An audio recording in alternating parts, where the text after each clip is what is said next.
Welcome to day 15 of the 28-day body transformation audio seminar. Today is day 15. We have 2 weeks in the book already. Can you believe it? Nice job if you have made it this far, if you have taken the time out of your day to listen to these 5 to 15 minute tapes that are going to really give you guys some awesome distinctions as you go through your diet and fitness journey.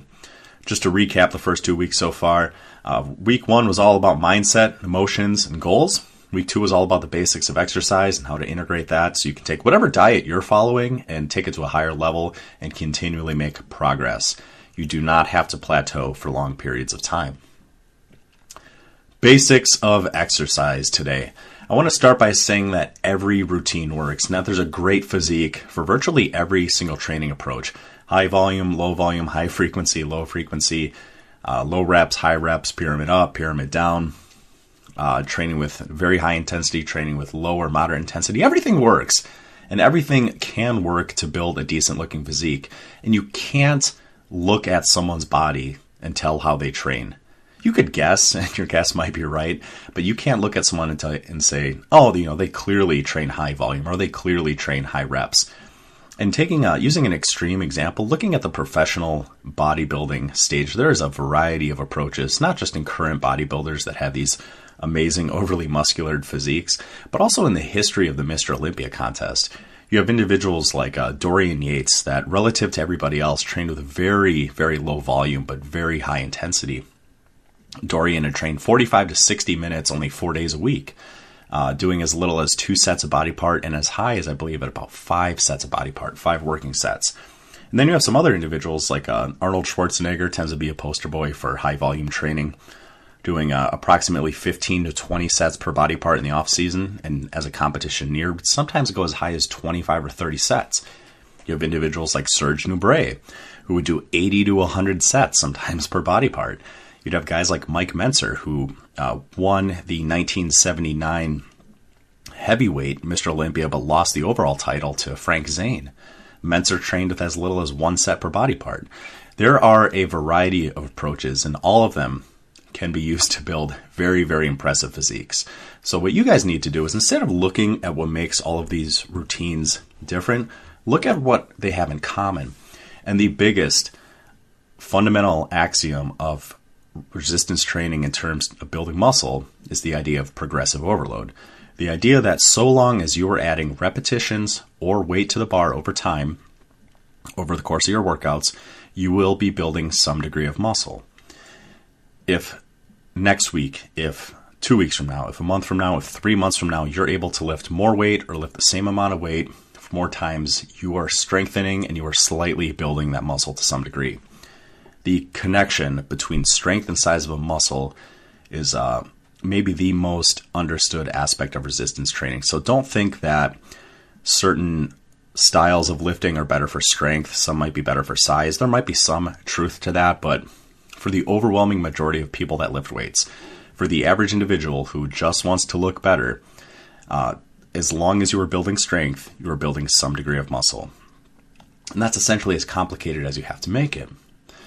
Because everything works, most people are generally best at doing whatever routine they enjoy the most and whatever they have the most certainty and confidence in, or at least bare minimum what they feel they could or should work best for their life and for their schedule. If you're a busy individual and you're working 80 hours or 100 hours a week running a business, trying to see your family, working on other goals in your life, you're probably not the type of individual that's going to be able to commit an hour a day to the gym 6 days a week. Something like high intensity training, where you maybe only train once a week for about 20 minutes, might be much better suited to fit your needs.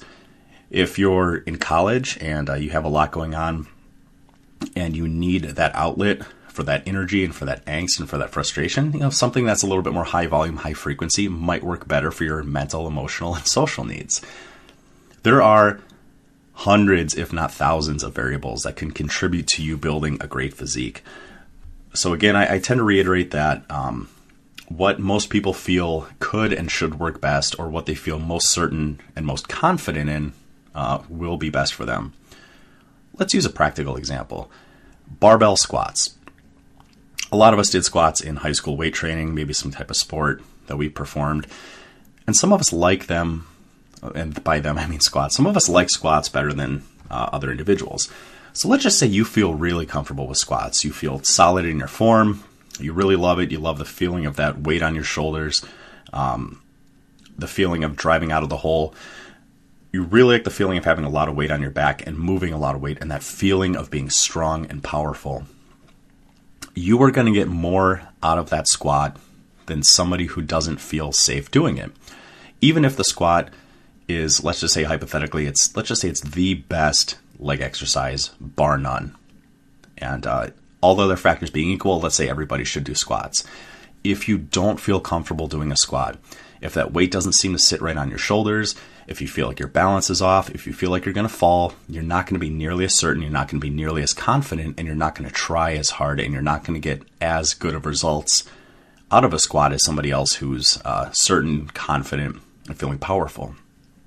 To the individual who doesn't feel comfortable doing squats, you would be much better suited doing something like a leg extension or a leg press. And that's fine, again, because we've already covered that every single approach works. High volume works, low volume works. High reps work, low reps work. High intensity works, lower to moderate intensity works. Everything essentially works to some degree to build muscle.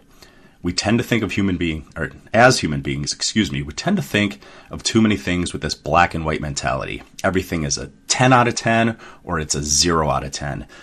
And like so many areas in life, there are many, many, many shades of gray. So even if something biomechanically and every other factor being equal is a 10 out of 10, if your execution, if your certainty, if your confidence is a 3 out of 10, that is not a 10 out of 10 exercise for you. That's a 3 out of 10 at best. Someone who feels really powerful, really strong, really confident with leg extensions, leg press, and leg curls will get so much more out of that than they will with a set of squats. As we approach future tapes in regards to exercise, I will be speaking hypothetically as if all of these other variables, certainty, confidence, don't matter, and I will be speaking strictly in terms of theoretically best as I see it, and I'll give you my explanations for that. But I really wanted this first tape, this first lesson, to let you guys know that whatever routine you're doing, whatever routine you enjoy doing, as long as you are executing at a high level, as long as you are consistently improving your performance, you are building muscle to some degree, and you can be confident in that so long as you're making progress. And if you're not making progress, we'll address those issues in future tapes as well, so don't worry. Training 1 time a week versus 6 times a week doesn't make a big difference. The longer you train, you are getting closer and closer to your genetic potential. Everybody has limits to their genetics. There's only so much muscle you can build regardless of how much you eat, how hard you train, how frequently you train. You can only put so much meat on that frame. And that limit is predominantly determined by genetics. If you're training and you are making progress regardless of the routine and you're building muscle, you are getting closer to that genetic potential. This means as you're getting closer to that genetic potential, because you have less of a distance to cover, your routine specifics matter less. And once you're very, very close to that genetic potential, you've built a large degree of strength. You've maybe added anywhere from 20 to 60 pounds of muscle, again, depending on your genetic capabilities. Once you're very, very close to that genetic capability, a genetic potential, your routine barely matters at all. You can train very infrequently with very low to moderate intensity and still maintain that strength and still maintain that muscle. All routines work because of progressive overload. That's the number one message I want to hammer home. So the routine that you feel most confident, the routine that you feel most certain in, the routine you feel could and should work best for you, depending on what you already agree with and what you feel could best fit into your schedule right now, that is the best routine for you, regardless of anything that anybody else tells you and regardless of anything that I will say over the next couple of days.